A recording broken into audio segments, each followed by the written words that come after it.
신앙 고백 우리 하겠습니다. 나는 전능하신 아버지 하나님 천지의 창조주를 믿습니다. 나는 그의 유일하신 아들 우리 주 예수 그리스도를 믿습니다. 그는 성령으로 잉태되어 동정녀 마리아에게서 나시고 본디오 빌라도에게 고난을 받아 십자가에 못 박혀 죽으시고 장사된 지 사흘 만에 죽은 자 가운데서 다시 살아나셨으며 하늘에 오르시어 전능하신 아버지 하나님 우편에 앉아 계시다가 거기로부터 살아있는 자와 죽은 자를 심판하러 오십니다. 나는 성령을 믿으며 거룩한 공교회와 성도의 교제와 죄를 용서받는 것과 몸의 부활과 영생을 믿습니다. 아멘. 450장 부르시죠.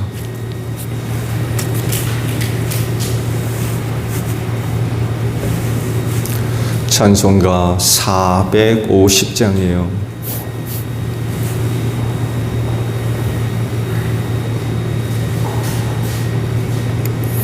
내 평생 소원 이것뿐 주의 일하다가 이 세상 이별하는 날 주 앞에 가리라. 꿈같이 헛된 세상 일 취할 건 무엇냐. 이 수고함만 하여도 헛된 것뿐일세.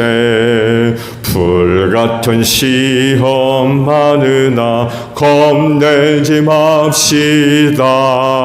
구주의 권능 크시니 이기고 남겠네. 귀한 믿음은 참 법에 될도다. 이 진리 믿는 사람들 다 복을 받겠네. 살같이 빠른 광음을 주 위에 아끼세. 온몸과 마음을 바치고 힘써서 일하세. 아멘. 요한복음 3장 22절에서 마지막 36절까지 있는 말씀을 저와 교독을 합니다. 요한복음 3장 22절에서 마지막 절이에요. 그 뒤에 예수께서 제자들과 함께 유대 지방으로 가셔서 거기서 그들과 함께 지내시면서 세례를 주셨다.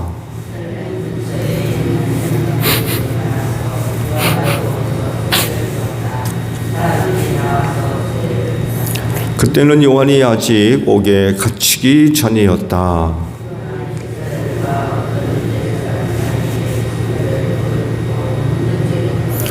요한의 제자들이 요한에게 와서 말하였다. 랍비님 보십시오. 요단강 건너편에서 선생님과 함께 계시던 분 곧 선생님께서 증언하신 그분이 세례를 주고 있는데 사람들이 모두 그분에게로 모여듭니다.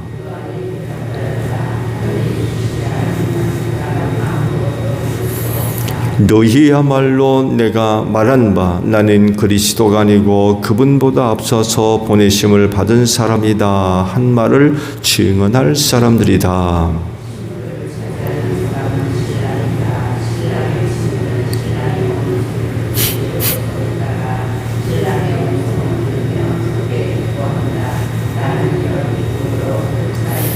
그는 흥하여야 하고 나는 쇠하여야 한다.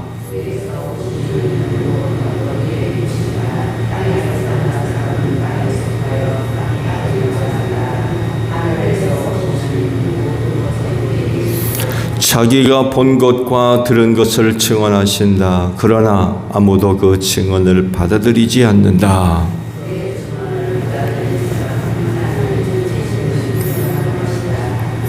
하나님께서 보내신 이는 하나님의 말씀을 전한다. 그것은 하나님께서 그에게 성령을 아낌없이 주시기 때문이다.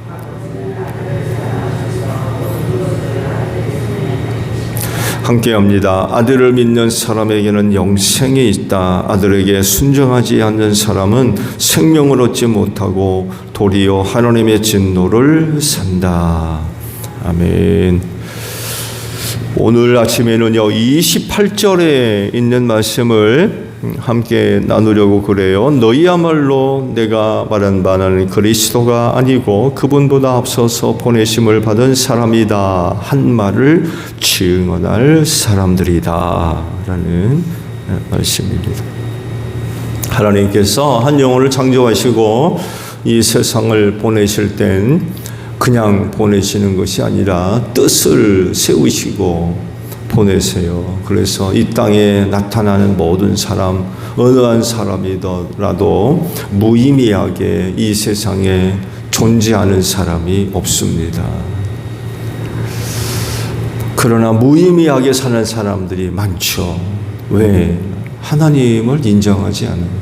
하나님이 한 영혼을 이 세상에 보내실 때 뜻을 이루시려고 계획을 갖고 보내시는데 그 하나님을 알지 못하면 그 하나님께서 세우신 뜻을 알겠어요? 무의미한 존재가 없지만 무의미한 존재처럼 사는 사람들이 얼마나 많은지 몰라요. 굉장히 안타까운 현실이죠. 그들 가운데 그리스도인이 누굽니까? 하나님의 선택을 받은 사람들이죠. 믿지 않는 사람들과 비교해 보았을 때 그리스도인은 특별한 사람들이라고 할 수 있어요. 그 특별성을 증거하는 게 바로 성령님이죠. 성령을 받았어요. 구약시대에 하나님께서 일하셨던 그런 그 방법들과 내용들과 비교해 본다 그러면 오늘날 성령을 받은 그리스도인들은 특별한 사람들입니다. 이스라엘 백성들도 다른 나라와 민족과 비교해 보았을 때에 특별한 사람들이죠. 선택받았기 때문에. 그러나 그들이 다 성령 받은 거 아니었어요. 정말 특별한 소수의 사람들만 성령을 받았죠. 이렇게 일하시는 내용들을 보게 되면 오늘날 성령 받은 그리스도인은 정말 특별한 사람들입니다. 그렇기 때문에 하나님께서 저들에게 곧 그리스도인들에게 주신 뜻, 사명이죠. 여기에 초점을 맞추셔야 돼요. 다른 사람들도 아닌 그리스도인이기 때문에 그렇습니다. 여기에 대한 삶의 방향성, 그 삶의 방향이 어디로 향하고 있는지 모른다. 또 거기에 초점이 맞추어져 있지 않다라고 한다면 세상 사람들과 다를 바가 뭐가 있어요? 하나님의 뜻을 알지 못하는 그런 사람과 차이가 뭐가 있느냐고요. 그래서 그 성령을 받은 그리스도인, 하나님의 자녀들이 됐고 예수를 믿는 사람들이 한다면 하나님의 뜻을 알아서 거기에 대한 삶의 방향성 그리고 초점이 맞추어져야 됩니다. 누구보다도 하나님의 부르심과 맡겨진 사명에 대해서 철저한 자기 인식을 갖고 사셔야 돼요. 자기 인식. 내가 누구냐? 뭐 하다가 하나님 앞에 갈 거냐? 그 사명에 대한 철저한 자기 인식을 갖고 살아야 됩니다. 그런데 그럼에도 불구하고 여기서 벗어났다 하면 두 가지예요. 하나는 유혹에 넘어졌어요. 유혹. 하나님께로부터 받은 사명, 삶이 여기로 향하지 않고 초점에 맞추어져 있지 않다라고 하면 두 가지. 첫 번째는 유혹에 넘어져서 그래요. 딴 길 가고 있는 거예요. 또 하나, 시련 때문에 낙심에 빠졌어요. 낙심. 이 두 가지 중에 하나입니다. 사명에 대한 방향성이 잡혀져 있지 않고 초점에 맞추어져 있지 않는 두 가지 가장 큰 이유. 여러분 어떠세요?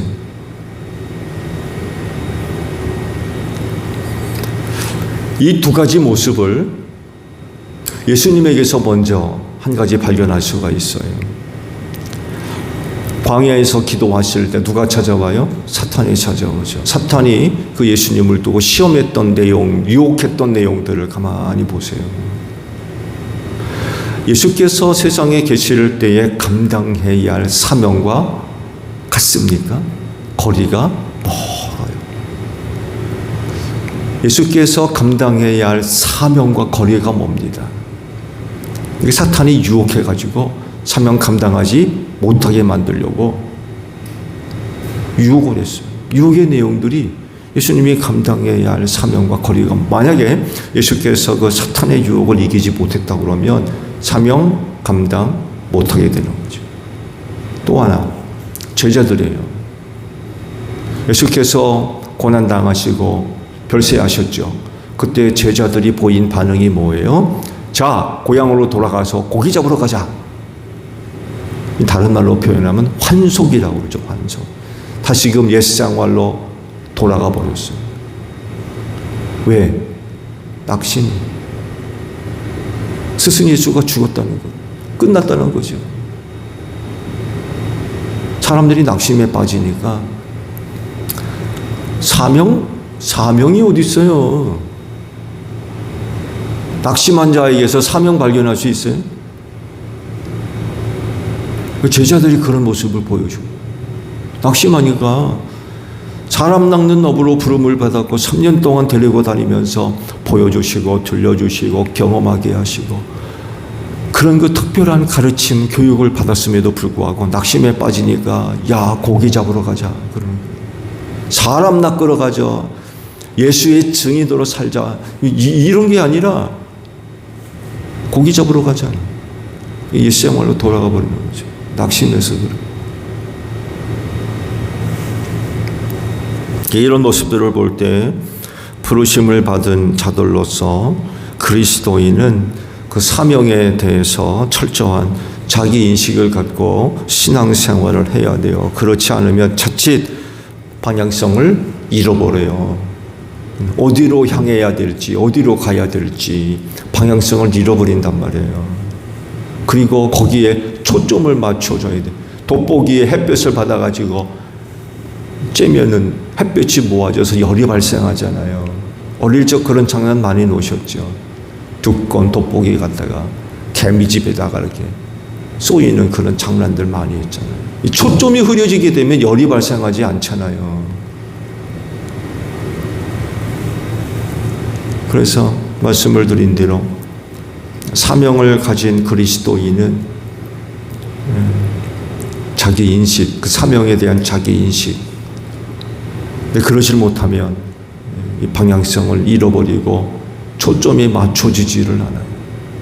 허송세월 보내게 된다는 얘기예요. 아무런 의미 없이 살 수밖에 없다는 거죠.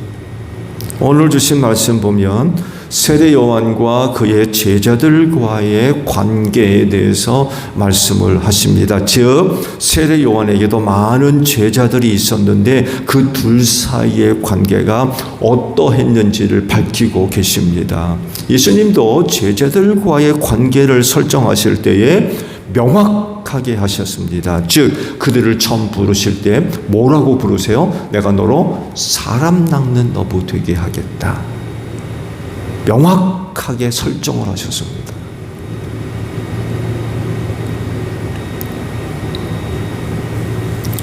하늘로 승천하기 전에도 이 부분을 다시 언급하시죠. 성령을 받으면 능력을 얻고 예루살렘과 땅끝까지 뭐가 된다? 내 증인이 될 것이다 라고 하시면서 마지막까지도 그들을 부르신 목적, 이유, 곧 제자들이 가져야 할 사명을 언급하셨어요.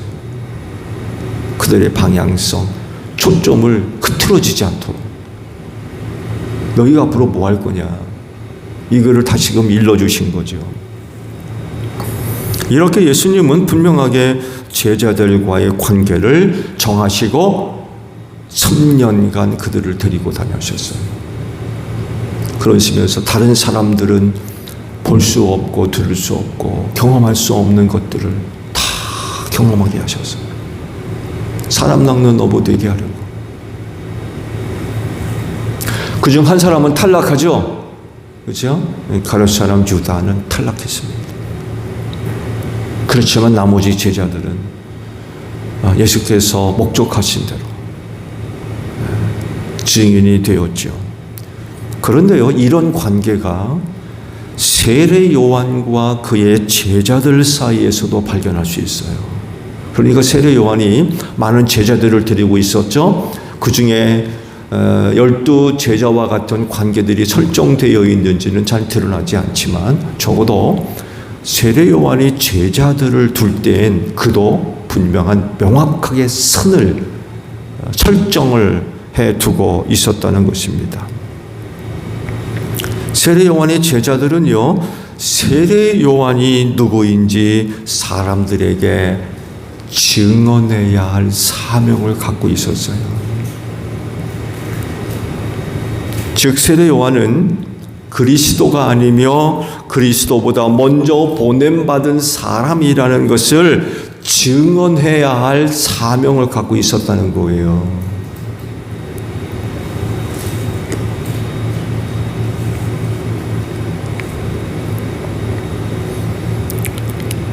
세례 요한의 제자들이 이 사명을 잘 감당하면 어떤 결과를 얻게 될까요? 그건 다른 게 아니라 많은 사람들이 그리스도에게로 시선을 돌리게 됩니다. 세례 요한이 그리스도인 줄 알고 있는 사람들이 많았어요. 그래서 묻잖아요. 당신이 그리스도냐고. 이걸 볼 때에 당시 많은 유대인들이 세례 요한이 그리스도인 줄 알고 세례 요한을 찾아오는 사람들이 많이 있었단 얘기예요.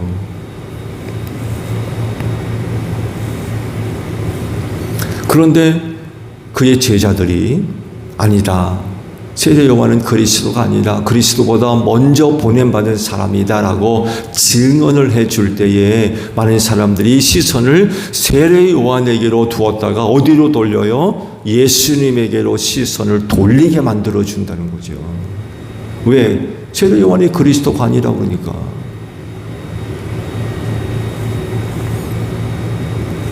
세례 요한이 그리스도인 줄 알았는데 그의 제자들도 그렇고 세례 요한도 그렇고 자기는 아니라고 그러면서 그리스도보다 먼저 보냄을 받았다 그러면 세례 요한보다 나중에 오시는 그분이 그리스도다라는 것을 알고 기다리게 되겠죠.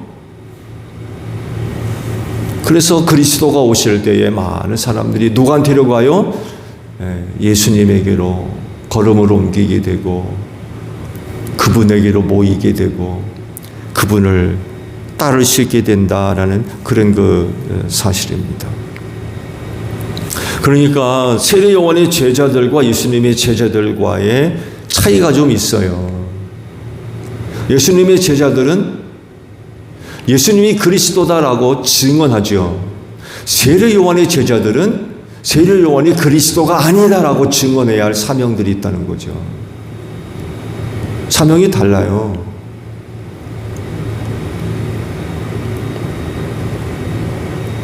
그런데요, 한 번쯤 생각해 봐야 할 사람들이 있어요. 누구냐면 안드레와 요한입니다. 요한복음 1장 보셨죠? 이 두 사람 누구예요? 세례 요한의 제자들입니다.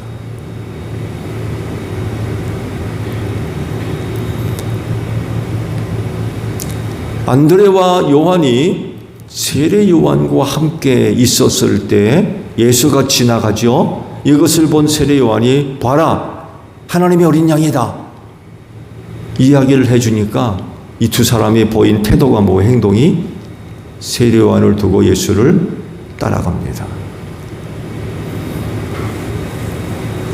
그리고는 그의 제자가 됐어요. 결국에는 모든 사람이 다 예수님을 영접해야 하고 예수님을 믿어야 되며 예수께서 선포하는 하늘나라의 복음을 들어야 되고 순종해야 됩니다. 그의 제자가 다 돼야 돼요. 언제? 언제?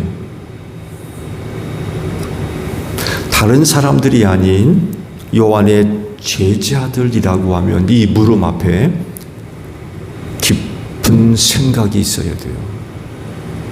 요한의 제자로서 그러면 우리는 언제 예수에게로 가야 되는 거죠.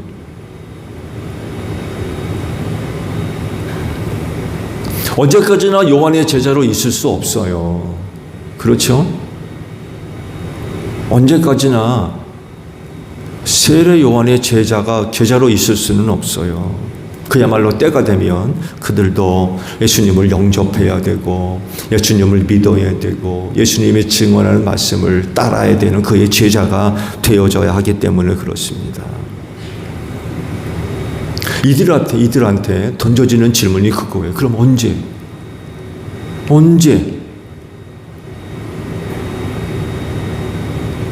요한의 제자들 아닙니까? 그럼 언제?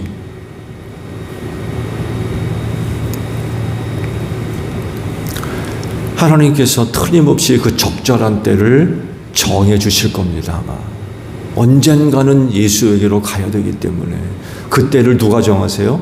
하나님께서 틀림없이 정해 주신다는 거죠. 그리고 그 때가 정해졌죠. 언제예요? 세례 요한이 옥에 갇히고 조금 더 진행된다면 그가 순교했을 때.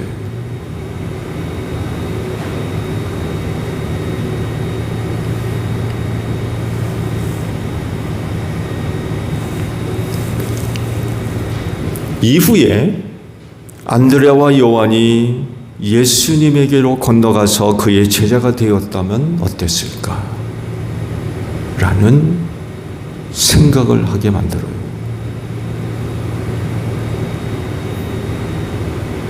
그들은 왜 일찌감치 세례 요한의 제자이면서 그 세례 요한을 두고 예수를 쫓아갔을까?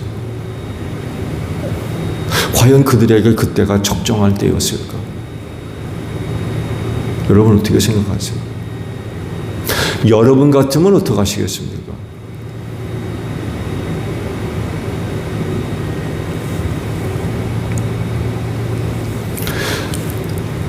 그 때가 이르기 전까지 세례 요한의 제자로서 감당해야 할 사명을 충실하게 감당했더라면 어땠을까?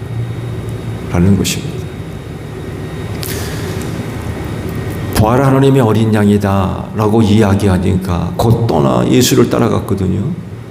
근데 그러지 말고 적절한 때, 곧 세례 요한이 옥에 갇히고 순교당했을 때까지 그의 곁에 남아서 요한의 제자로서 사명, 곧 요한은 그리스도가 아니며 그리스도보다 먼저 부름받은 사람입니다 라고 하는 그 이야기를 다른 많은 사람들에게 증언해 주는 그 사명을 감당했더라면 어땠을까라는 것입니다. 근데 세례 요한이 옥에 갇히거나 순교하기 전에 예수에게로 갔거든요. 그러면 요한의 제자로서 감당해야 할 사명을 감당하지 않았다는 얘기거든요.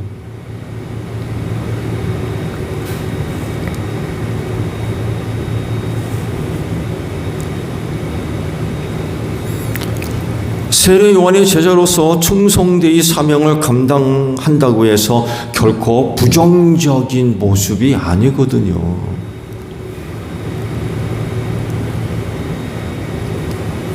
오히려 요한의 제자로서 사명을 잘 감당해 나가는 충성된 그런 그 제자였다고 하면 다른 사람들로 하여금 예수님을 기다리게 하고 또 그분에게로 나아가게 하는 그런 일이기도 하잖아요. 요한의 제자로서 사명을 잘 감당한다고 해서 많은 사람들이 예수 안 믿고 예수에게로 안 가고 그런 건 아니라는 거죠. 요한의 제자로서의 사명을 잘 감당하면 감당할수록 사람들로 하여금 예수님을 기다리게 하고 나타났을 때 예수에게로 가게 하고 예수를 믿게 하는 그런 그 열매를 맺게 하거든요. 근데 이 두 제자는 끝까지 그 일을 감당하지 않았다는 얘기가 되는 거예요.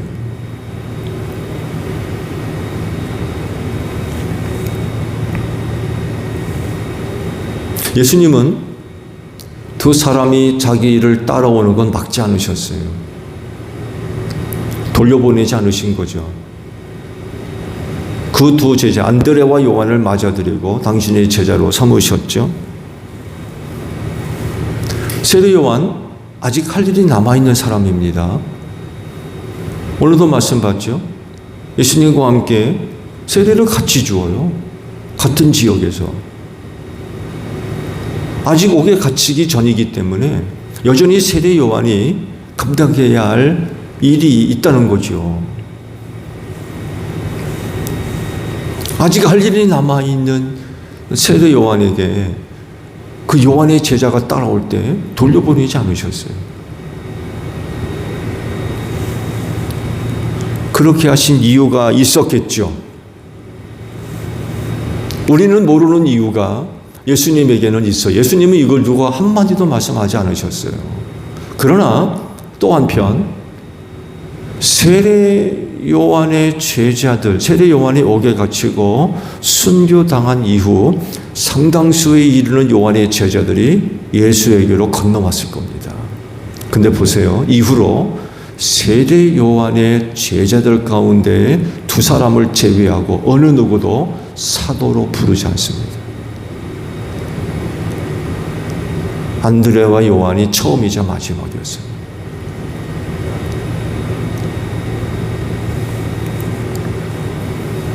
아마도 그 두 제자가 따라올 때에 그대로 받아주는 것이 돌려보내는 것보다 더 나은 그 뭔가가 있었던 것 같아요.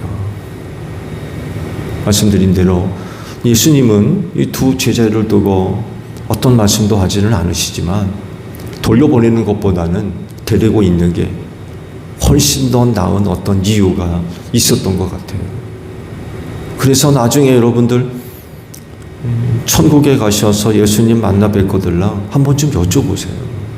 그때 이 두 제자를 돌려보내지 않고 왜 맞아주셨는지. 아직 세례 요한이 살아있어요. 여전히 사명을 감당해야 할 사람이란 거죠. 그렇다면 그의 제자들도 사명이 있잖아요. 그 사명을 끝까지 감당할 수 있도록 돌려보내지 않고 맞아들이셨어요. 그 이유가 뭔지 한 번쯤 여쭤보세요. 여쭤볼 만한 가치가 있는 것 같아요. 무슨 이유가 틀림없이 있을 것 같아요. 사람의 짧은 생각에 그런 그 부분을 생각하게 되는데 아마도 예수님의 생각이 우리와 달리 또 우리가 모르는 어떤 그런 그 부분들을 알고 계시기 때문에 그분의 생각이 더 낫죠, 우리보다. 그렇지 않겠어요? 아마 그런 이유들이 있었기 때문에 세례 요한의 두 제자를 받아들이신 것 같아요. 아무튼지 간에 세례 요한의 제자들로 감당해야 할 사명을 갖고 있었다는 거예요. 그냥 아무런 이유 없이 목적 없이 졸졸 따라다니는 게 아니라는 거예요. 요한의 제자였기 때문에 주어진 남다른 사명들을 그들이 갖고 있었다는 거죠. 그래서 중요한 게 뭐예요? 그의 제자가 됐다고 하면 그 제자로서의 사명에 충실을 해야 된다는 거예요. 만나는 사람들마다 세례 요한에게 오는 사람들마다 우리의 스승 세례 요한은 그리스도가 아니며 그리스도보다 먼저 보냄받은 사람입니다 라고 사람들에게 증언해야 할 그 사명을 끝까지 감당해야 된다는 거죠. 그게 그들의 사명이기 때문에 그래요. 그게 곧 하나님의 뜻을 이루는 일인 줄로 믿습니다. 세례 요한 누가 보냈어요? 하나님이 보낸 사람 아닙니까? 그의 제자가 됐다고 하면 그 제자로서 주어진 사명을 잘 감당한다는 이야기는 결국 하나님의 뜻을 이루는 일이며 하나님의 뜻에 순종하는 거거든요.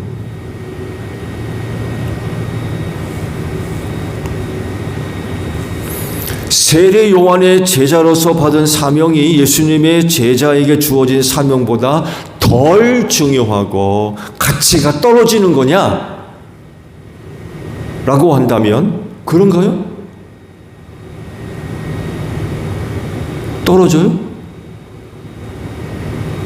예수님의 제자들이 받은 사명과 비교해 보았을 때 세례 요한의 제자들이 갖고 있는 사명이 덜 중요하냐고요. 그래요? 절대로 그렇지 않죠. 절대로 그렇지 않습니다. 세례 요한도 하나님의 뜻을 이루시려고 보냄받은 사람 아닙니까? 그리고 그의 제자가 됐다고 하면 그의 제자로서 감당해야 할 사명, 예수님의 제자들이 받은 사명 못지않게 중요하다는 겁니다. 그럼 끝까지 감당해야죠. 신실하고 충성되이 끝까지 감당해야 됩니다. 그야말로 하나님께서 정하신 때가 이르기까지. 그들은 그때가 언제인지 모르지요. 그렇지만 틀림없이 하나님께서 그 때를 일러주실 겁니다. 깨닫게 하시는 거죠. 놀랍게도 그때가 언제였어요? 세례 요한이 옥에 갇힐 때, 그리고 순교했을 때.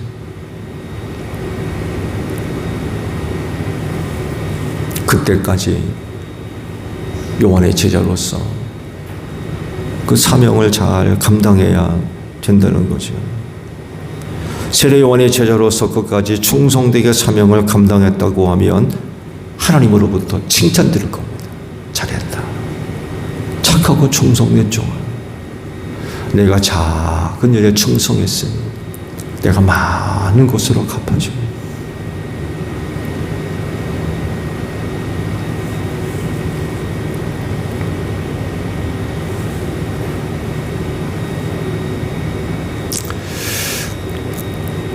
그렇게 세례 요한의 제자로서 충성되고 신실하게 그 사명을 다 마치고 예수님을 영접하고 예수를 믿는다고 하면 그가 이 세상에서 할 수 있는 모든 것을 다 이루었다라고 할 수 있죠. 최고의 인생을 산 사람이라고 얘기해도 결코 과장되지 않을 겁니다. 그는 정말 최고의 인생을 사는 사람이죠. 요한의 제자로서도 끝까지 충성되이 사명을 감당했고, 세례 요한이 순교한 다음에 예수에게로 건너와서 예수의 제자가 되는, 이거야말로 최고의 인생이, 어디가 또 최고의 인생이겠어요?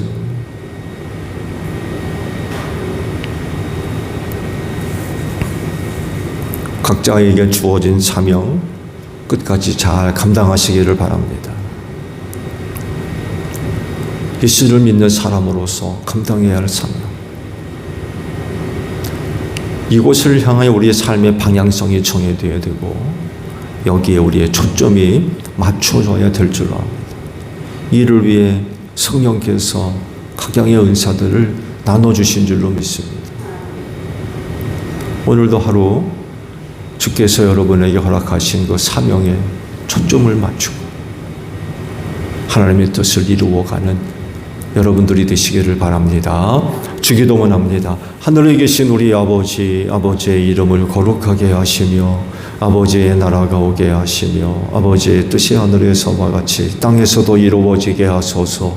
오늘 우리에게 일용할 양식을 주시고 우리가 우리에게 잘못한 사람을 용서하여 준 것 같이 우리 죄를 용서하여 주시고 우리를 시험에 빠지지 않게 하시고 악에서 구하소서. 나라와 권능과 영광이 영원히 아버지의 것입니다. 아멘. 기도하겠습니다.